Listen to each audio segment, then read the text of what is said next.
Army கேம்பில் கொண்டு போய் சேர்க்க போகிறாப்புல. சேர்க்க போனால் அவன் ரொம்ப டீஸ் பண்ணுறான். பொண்ணுங்கள்லாம் படித்து என்ன பண்ண போகுது, பொண்ணுங்கள்லாம் எதுக்கு லாய்க்கு கிடையாது, பொண்ணுங்களாம் வந்து பெஸ்ட் அப்படிங்கிறாரு அவர். பொண்ணுங்கன்னா உனக்கு அவ்வளோ சாதாரணமாக போச்சா, உங்கள் அம்மா கிட்ட ஒரு பொண்ணு தாண்டோ அப்படிங்கிற மாதிரி.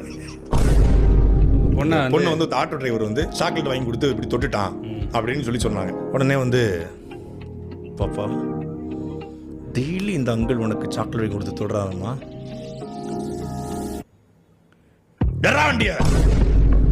இந்த காட்சி எடுத்ததுக்கு அப்புறம் தான் நான் ஒண்ணு யோசிச்சேன், இது வினோத் படம் கிடையாது.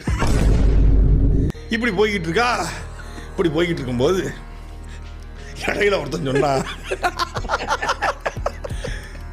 ஏங்க இது பகவந்த் கேசரியோட ரீமேக்னு சொன்னாங்களே. ஆமா, பகவந்த் கேசரி ரீமேக் தான், ஆனா அதுல கொஞ்சம் சக்தி சாம்பார் பொடியையும் ஒரு சக்தி மிளகா பொடியையும் போட்டு கொஞ்சம் பட்டக்கிராமையும் போட்டுருக்காங்க. கேசரியை கிண்டிதா கூட ஓரமாக உட்காந்து தின்னு போயிருக்கலாம், பொங்கலா பண்ணிதா கூட காலை பிரேக்ஃபாஸ்ட்டுக்கு முடிச்சிருக்கலாம். பொங்கலும் இல்லாமல் கேசரியும் இல்லாமல் ரெண்டும் கலந்து மொட்டைக்கட்டியாக கிடக்கு, நான் எங்கிட்டு போய் திங்கிறதுங்கிற மாதிரி அப்படி ஆயிடுச்சு. இப்போ பகவந்த் கேசரி பண்ணுவோம்னா படுபாதக கேசரியை பண்ணி வச்சிருக்காங்க.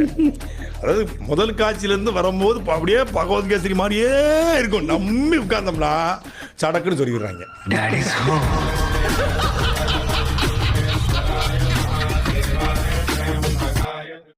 ஜனநாயகம்டா, ஜவு நாயகன்டா.